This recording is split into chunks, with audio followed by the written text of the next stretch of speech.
The person to unseat him is Liberal Bruce Fanjoy, who is with me now. Mr. Fanjoy, good to meet you and good to have you here in studio. Well, thank you. It's lovely to be here, Vashi. I appreciate you making the time. Congratulations. Thank you. First of all, there were all these reports, or a few of them at least, in the days leading up to the election that what did happen could happen.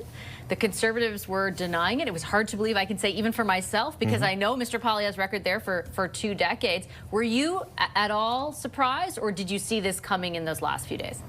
I wasn't surprised. I've been knocking on doors for over 2 years and had thousands of conversations with voters in Carleton, so I knew for a long time that we were competitive,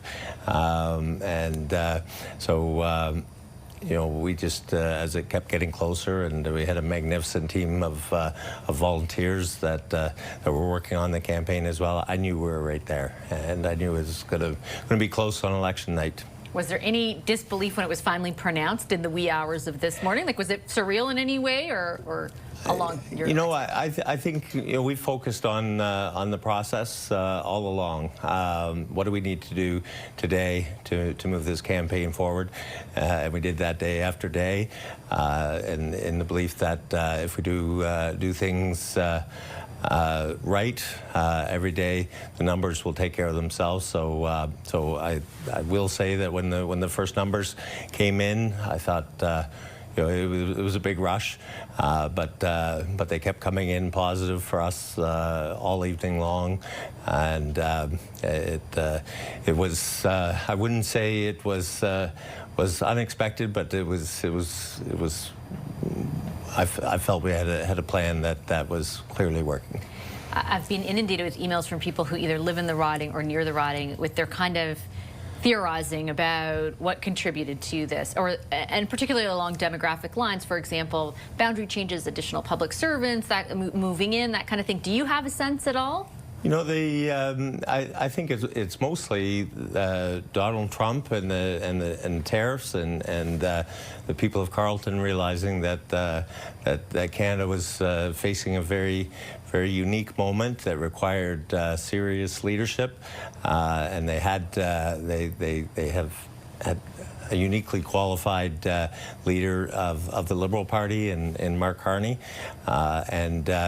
and with our campaign, we were working really hard to meet voters. We were all over the riding every day, and whereas Pierre's campaign didn't even really seem to get going until the last week. I was surprised about that.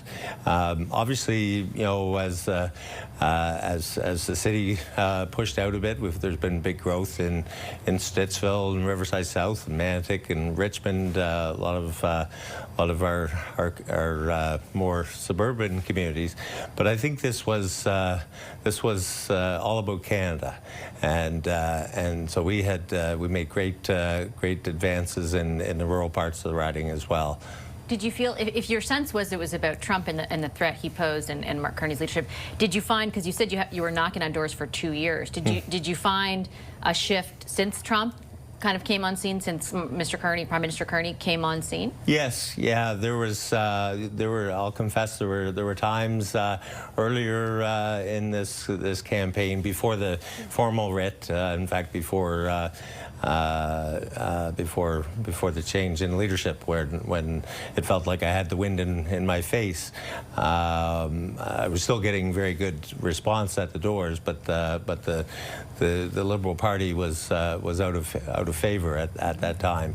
But that changed in January, as everyone knows now, and with Mark Carney's leadership, suddenly I had the wind at my back, and you know, we could see that in all the communities in the riding. We just kept working, and you know, Pierre, God bless him, he took the riding for granted, and people don't like to be taken for granted. So I think that opened the door for people to consider a change in Carleton. Has he spoken to you or called you at all with any words of? I haven't heard from Mr. Poilievre. I don't know if I will. but I do wish them the best. Obviously, it will be a decision for the Conservative Party and Conservative members, but I'm sure you'll understand, as someone who is now actively part of politics but who follows politics, that the conversation around his leadership shifted with the outcome in your riding, right? That it seemed understandable with the case that he made last night, with an increase, significant increase in seats, and particularly the popular vote, that he could, convince his caucus, convince members that he deserved to stay in that position. He now doesn't hold a seat, which is pretty consequential for the leader of the opposition, where they live, if they're able to serve, in what capacity. Do you think he can stay on in that role, given what happened with you? That's a decision for the Conservative Party to make. I'm certain they won't consult me. No view on it, though? Pardon me? No view on it? No, my view is I can't wait to get to work for the people of Carleton. I'm going to be traveling to all communities in the riding. I want to make sure that Canadians in Carleton are able to benefit from programs like the Canadian Dental Care Program, which unfortunately Pierre never promoted in Carleton, because it wasn't his program. He didn't believe in it the same way that the Liberal Party did. So there are people in Carleton who could benefit from this program and aren't. So I'm going to get right down to work and try to make life more affordable for people in Carleton. Yeah, he certainly wasn't convinced of its effectiveness when you're referencing the dental program. I guess I'll jump off that and just to ask you a final question. He does have a base of support in that riding. Of course, obviously, one of my colleagues was out there today. A lot of people who are quite shocked and to a degree devastated. I think you can extrapolate that to other parts of the country where you see such a small amount of division between the popular vote, between your party and the Conservatives. How mindful are you of that, and how do you hope your party addresses it? I'm very mindful. I will be working hard for every resident of Carleton. I'll be meeting with them, listening to them, advocating for them, and I think that even people who did not vote for me last night will come to find that I'm a very strong MP for the riding, for them and their families.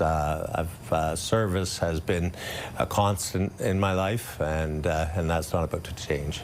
I'll leave it on that note. Mr. Fanjoy, thanks so much, and congratulations once again. Thank you, Vassie.